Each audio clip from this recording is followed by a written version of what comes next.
कि तपस्या में लीन एक ब्रह्मवेत्ता बैठा है। सबने कहा ये परम ज्ञानी है, इनको नमस्कार करो। तभी आकाशवाणी हुई, हे ऋषियों, तुम सब यह जो देख रहे हो, ये ऋषि, ये महात्मा कोई और नहीं, यह साक्षात सूत जी महाराज हैं। इन्होंने संसार में जितने भी शास्त्र हैं, जितने पुराण हैं, जितने उपनिषद हैं और जितने वेद हैं, इन सबको कंठस्थ कर रखा है।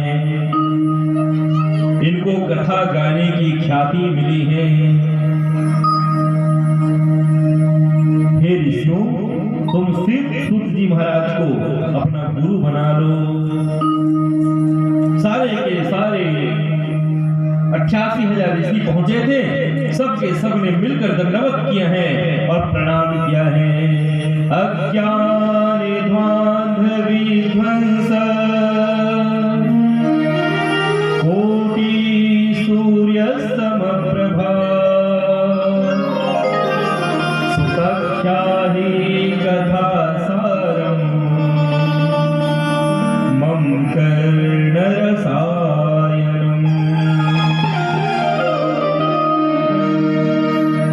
अज्ञान ध्वांध विध्वंस कोटि सूर्य समप्रभा, करोड़ों सूर्य से तपस्वी, हे महाराज, हम आपके शिष्य हैं।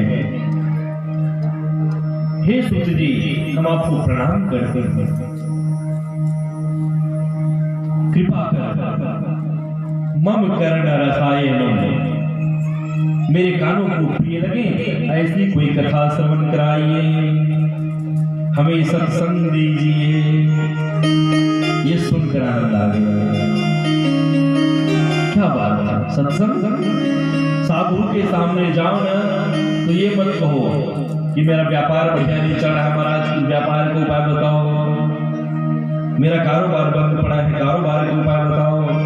बेटी की शादी नहीं हो रही है, बेटी की शादी के लिए उपाय बताओ। उपाय है, बहुत है, आगे बता देंगे। लेकिन जब संतों के पास जाओ तो गृहस्थ की चर्चा मत करो। संतों के पास जब जाओ ना तो सत्संग की बात करो कि हे गुरुदेव, हे महामुनि, हे ब्रह्मन देवता, हे महाराज, हे मुनिवर, हमें सत्संग कैसे प्राप्त होगा?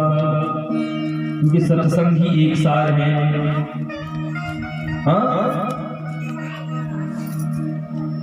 क्योंकि कहते ना, तात स्वर्ग अपवर्ग सुख धैर्य तुलाई के अंग,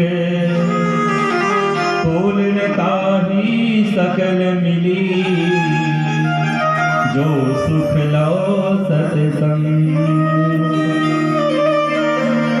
सत्संग से बढ़कर संसार में कोई दूसरा आनंद नहीं है। कहीं जाओ व्यर्थ की चर्चा हो, शादी में जाओ व्यर्थ की चर्चा करेंगे, किसी मरघट में जाओ व्यर्थ की चर्चा करेंगे, बाजार में जाओ व्यर्थ की चर्चा करेंगे, नदी तालाब नाले में जाओ व्यर्थ की चर्चा करेंगे। पर सत्संग ही एक ऐसा स्थान है जहाँ धर्म की चर्चा होती है। इसलिए आइए। अच्छा ये बताओ, अभी हम लोग बाजार में बैठे हैं, कहाँ बैठे हैं? सत्संग। अभी न तो शादी में बैठे हैं, न शोक सभा में बैठे हैं। कहाँ बैठे हैं? सत्संग में। और सत्संग में बैठ करके भी यदि सत्संग नहीं किया तो फिर पुण्य मिलने वाला नहीं है। तो आइए थोड़ा सत्संग में पौधा लगा लेते हैं, बड़े भाव से सत्संग का आनंद लेंगे और फिर चलेंगे एक पावन कथा। कथा जानते हैं ना आप सब? कौन सी कथा? पहले तो गोकर्ण की कथा, उसके बाद फिर चलेंगे महाभारत की कथा। ठीक है, 6 बजे तक का समय है ना हमारे पास। अच्छा एक काम करेंगे, जैसे क्योंकि हमारा ऐसा वक्त नहीं है अभी कि एकदम स्ट्रिक्ट बिठा देंगे, बैठ गए सो बैठ गए, उठना नहीं, ऐसा नहीं। यशवंत जी है ना, हम चाहते हैं सहज होकर कथा सुनो, सरल होकर कथा सुनो, बंधन में आके कथा मत सुनना, बहुत कष्ट पड़े और कथा सुनो, ऐसा नहीं चाहते। कभी कभी अब पैर तो हैं, शरीर तो है, अब पैर देख रहा है और मन ही मन सोच रहा है गुरुजी कब कथा पूरी हो। तो भैया ऐसा सोचो, ये कथा स्वतंत्र होके सुनो, कोई बंधन नहीं, पैर लंबे करने हैं लंबा कर लो। हाँ, हम तो बिल्कुल छूट देते हैं भैया, जैसा बैठकर सुनो। बैठने की दशा दिशा क्या है मत देखो,